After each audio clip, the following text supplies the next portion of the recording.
Bonjour Judith, comment vas-tu? Bonjour Carole, ravie d'être là avec toi aujourd'hui. Je suis ravie de t'accueillir. Je suis vraiment hyper contente. Je t'ai demandé de participer au podcast parce qu'on s'est rencontrés pendant une soirée d'entrepreneurs et je me suis dit mais Judith, elle fait un truc, j'en avais jamais entendu parler. Je trouve ça, enfin en tout cas pas pour les entreprises. Je trouve ça génial. On a un point commun énorme, c'est que nous, ce qui nous intéresse, c'est l'histoire des entreprises et comment les raconter. Et en plus, toi, tu vas les raconter. Tu peux les raconter par l'écrit, comme moi, mais t'as un petit truc en plus, c'est que tu vas aussi pouvoir raconter leur histoire par des expositions en faisant un travail de muséographie. Donc ça, tu vas pouvoir nous en dire beaucoup plus pendant le podcast. Et donc, on va parler histoire. Et donc, c'est trop bien. On va parler storytelling. Et je suis hyper contente. Donc, je vais te demander, même si je sais que c'est pas un exercice facile, est-ce que tu peux essayer de nous dire, déjà au moins en quelques mots, ton travail? J'ai essayé de le présenter, mais je me dis que c'est bien aussi que tu puisses nous dire. Donc ce que je fais, c'est effectivement en tant qu'indépendante, j'accompagne les entreprises qui ont un patrimoine historique, scientifique, industriel ou humain pour raconter leur histoire dans le cadre d'une stratégie de communication afin de toucher et d'engager leur public ou leur cible. Ouais, ça c'est clair. Voilà, donc je les aide à valoriser ce capital historique pour en faire un atout de communication Ouais. et pour se différencier et créer un attachement à l'entreprise ou à la marque. Parce que un ancrage historique apporte de la légitimité et donne de l'épaisseur à l'entreprise et à son produit. Ok, est-ce que tu peux me dire pourquoi est-ce que tu t'es intéressé particulièrement à cet aspect histoire et patrimoine des entreprises plutôt que uniquement, avec des gros guillemets, l'histoire actuelle des entreprises? Oui, alors on reviendra effectivement sur la dimension histoire actuelle. Initialement, j'ai une formation d'historienne Ouais. que j'ai rapidement couplée à une formation en sciences politiques, puis en communication. Donc il y a déjà ces trois aspects histoire, sciences politiques et communication dans ma formation initiale. Et après, j'ai été amenée à travailler plus dans l'art contemporain, Ouais. donc dans le domaine des musées, des galeries, et également dans le vin. Je le précise parce que ça fait partie aussi d'une certaine dimension patrimoniale et d'un savoir-faire. Ouais. Et aujourd'hui, j'avais envie de retrouver ce travail d'histoire qui consiste à comprendre d'où on vient, retrouver la raison d'être, le parcours et ce qui a permis à une entreprise de devenir ce qu'elle est aujourd'hui, tout en m'appuyant sur mon expertise en communication et en événementiel.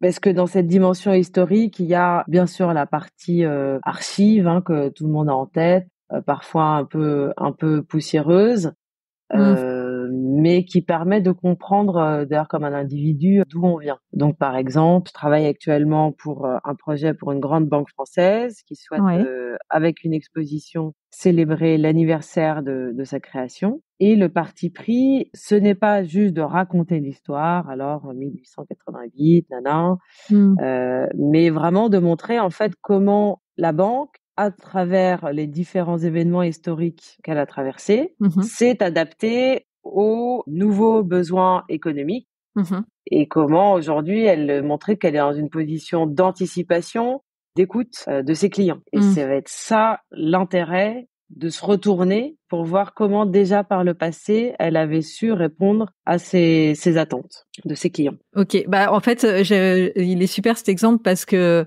ça permet vraiment de se rendre compte que on peut s'appuyer sur son histoire longue pour mettre en valeur qui on est aujourd'hui en fait. Donc c'est vraiment ça que toi que t'essayes de faire, c'est de tirer ce fil-là pour montrer que ça a toujours été le cas et donc de valoriser l'expérience et la longévité de cette entreprise. Oui, et puis l'enjeu, ce sera donc pas d'avoir une exposition passéiste, mais au contraire aussi, et c'est l'enjeu de travailler ensuite avec un scénographe, c'est de donner une dimension contemporaine à l'exposition, c'est-à-dire que la mise en scène, la lumière, le mode d'accrochage et d'exposition en général soit lui contemporain pour ancrer justement la banque non seulement dans un présent, mais dans un futur.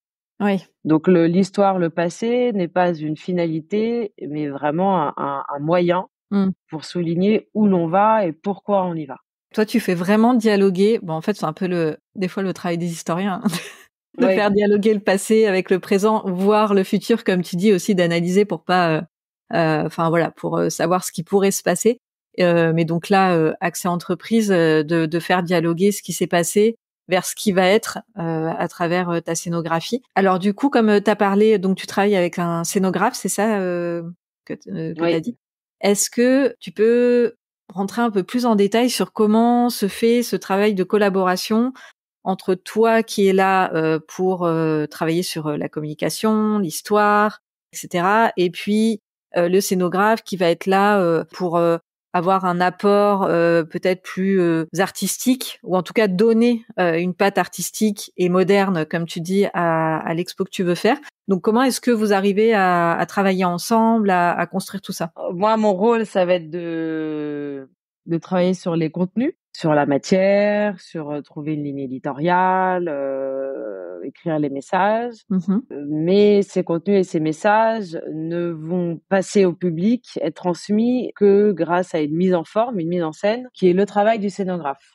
Et c'est moi l'une des parties aussi qui me passionne. Bon, il y a la partie vraiment très intellectuelle en amont Mmh. de construire ces messages, mais il y a aussi la partie de leur donner vie. Et en fait, c'est là où tout se passe parce que l'enjeu numéro un, ça va être de transmettre une émotion.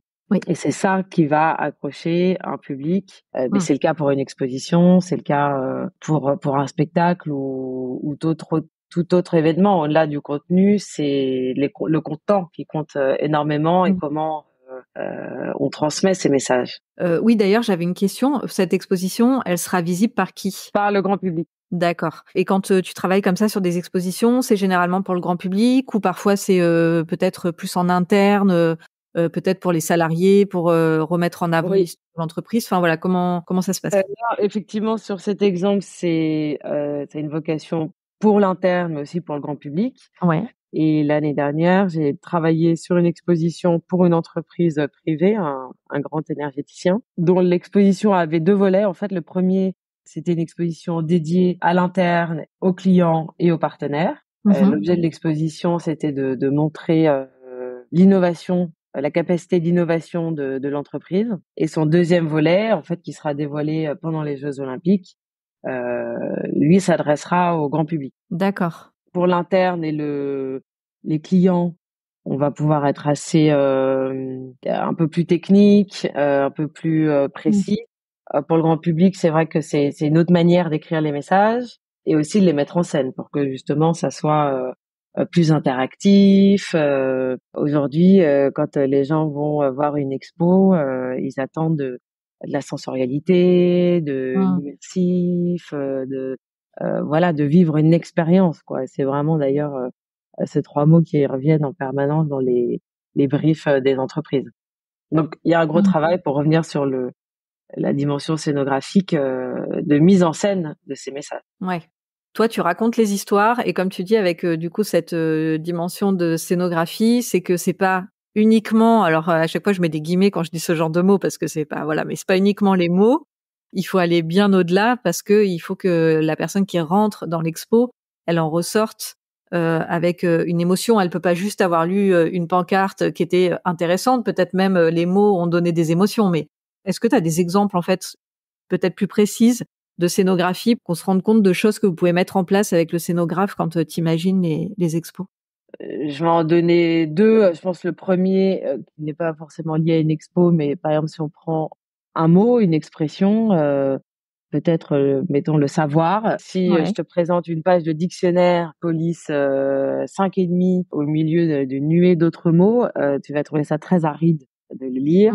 Alors que si je te le présente juste la définition sur une page avec des illustrations, éventuellement une vidéo qui explique ou qui montre quelqu'un en train d'apprendre ou de partager un savoir avec des couleurs, tout de suite ça va imprégner en fait le cerveau. Il y a la dimension auditive, visuelle et de ressenti aussi. Oui, donc par exemple, pour l'exposition, pour la banque, il va s'agir aussi, donc il y aura des documents, des objets, des tenues. Donc soit on peut les présenter juste de façon linéaire en série, ou on peut les mettre en scène. Donc par exemple, des bons du Trésor que les banques ont émises pendant la guerre de 14 et la guerre de 39-45. Soit on les met à plat comme ça, soit on les dispose de façon à avoir un audio qui va faire entendre la guerre, peut-être sur un fond de photos qui va représenter la mobilisation. Donc en fait, on va contextualiser ce bon du Trésor. Pour une tenue de banquier d'époque, c'est pareil. Soit on la présente juste comme ça, suspendue, soit derrière, on peut retrouver un film d'archives où on va voir des personnages portant ces tenues et comprendre comment les gens vivaient avec cette tenue et quelle était sa fonction. Pareil pour le tissu, on peut le faire toucher aussi pour comprendre l'évolution du matériau. Ouais, ok. Ça permet déjà un petit peu d'imaginer les choses. Bah, en fait, tu pars donc du demande de client qui dit on aimerait valoriser ce patrimoine. Alors des fois, comment ça se passe? Est-ce qu'il a forcément une idée précise? Là, tu donnais l'exemple de la banque tout à l'heure où il y avait une problématique qui était quand même précise sur ce qu'il voulait mettre en avant, mais peut-être que les entreprises savent pas exactement toujours sur quoi elles veulent axer les choses. Donc, comment est-ce que toi tu travailles pour partir de l'idée zéro et avancer, cheminer pour mettre en valeur les choses? Parfois, les entreprises arrivent en disant bah voilà, moi j'aimerais surtout dans les dates anniversaires, c'est relativement déjà téléphoné, c'est-à-dire qu'ils vont vouloir mettre en scène justement leur histoire. Alors ça peut être une exposition, un livre. L'enjeu, ça sera en fait l'histoire, on peut la prendre, ça sera de trouver l'angle. Ouais. Qu'est-ce qu'on va vouloir mettre en avant en fonction de qui on veut toucher et de l'impact qu'on veut avoir. Donc là, ça va être l'angle éditorial et ça va avoir un impact aussi, bien sûr, sur le média. Donc, est-ce qu'on va finalement plutôt faire une série de portraits de collaborateurs? Est-ce que on fait un film? Est-ce qu'on fait un événement plutôt type séminaire, donc en B2B, ou est-ce qu'on s'adresse au grand public? Il y a tout ça qu'il va falloir en amont effectivement éclaircir avec le client. Oui, du coup, je rebondis, un peu là sur ce que tu dis, parce qu'on a parlé pas mal de muséographie et d'expositions qui pourraient mettre en avant le patrimoine des entreprises. Mais comme tu viens de le dire, tu ne fais pas que des expositions, et ce patrimoine, tu peux le mettre en avant sous différentes formes. Est-ce que tu peux redire un petit peu finalement quels sont les différents supports sur lesquels tu peux développer l'histoire, que ça soit patrimoniale ou actuelle des entreprises? Je ne travaille pas seule, c'est-à-dire que j'ai mon entreprise, donc je trouve les clients et je vais définir la partie stratégique, les enjeux, les attentes avec eux.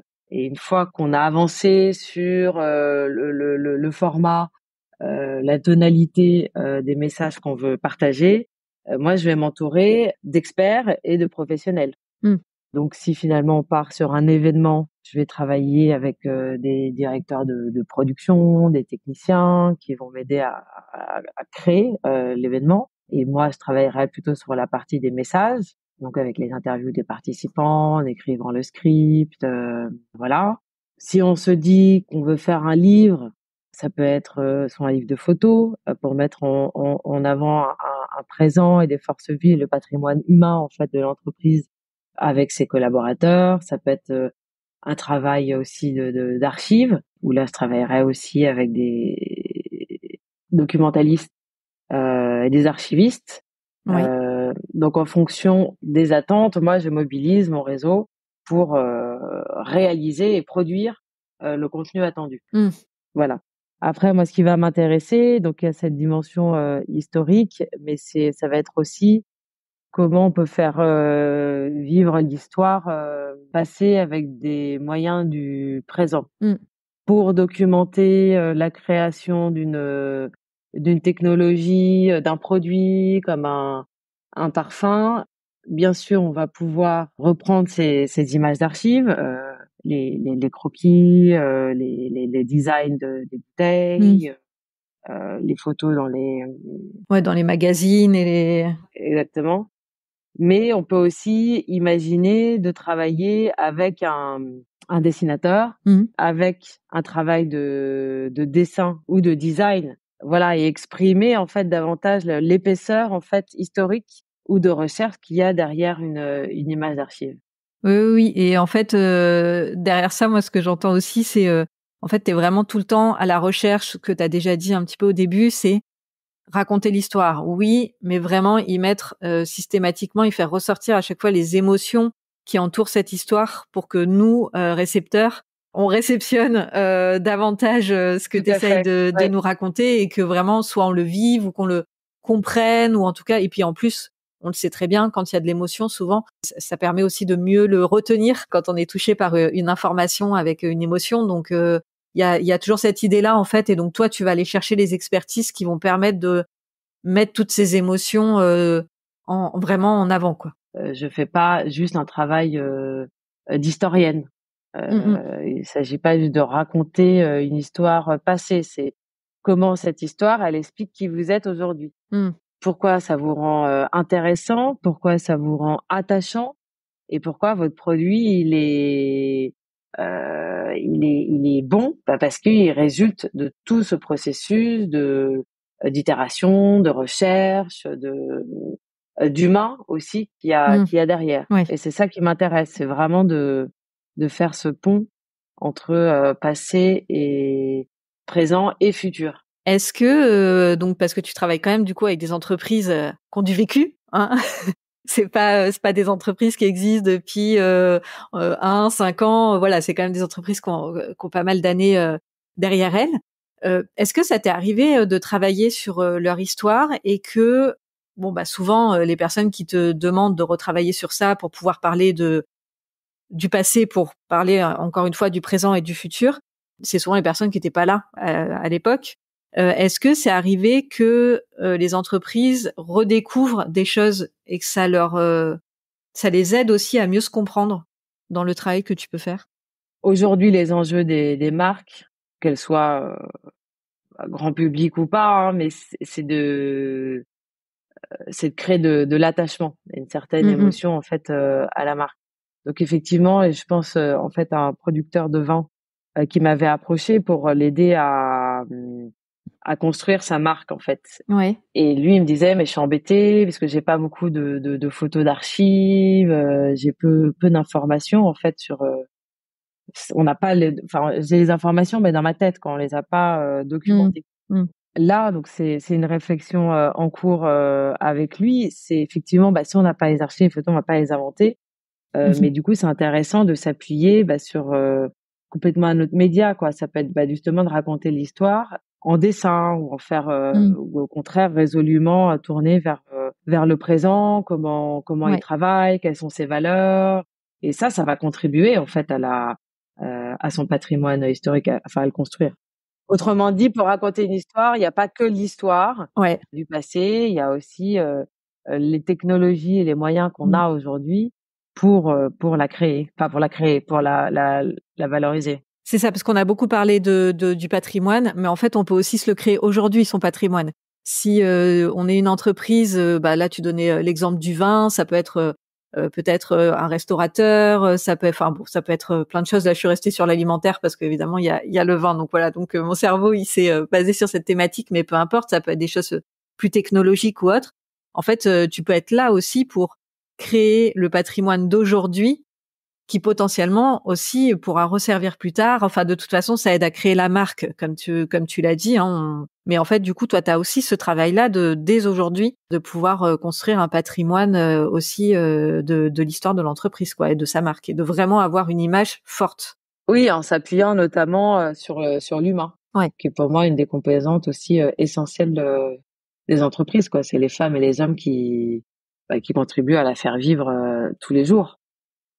Par le travail que tu fournis aux entreprises, en fait, tu peux aussi les aider à construire ce qu'on appelle aussi le storytelling interne.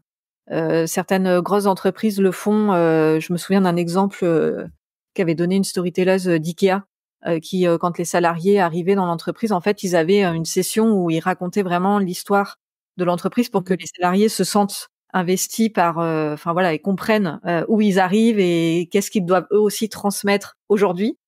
Et donc, toi, tu peux faire aussi ce travail-là comme ça de storytelling interne qui permet aux salariés de comprendre, et un storytelling externe qui là va attirer les clients qui vont être touchés par la marque. Ouais, et là c'est vrai que la partie communication interne est très intéressante aussi, puisque c'est quand même le nerf de la guerre, quoi.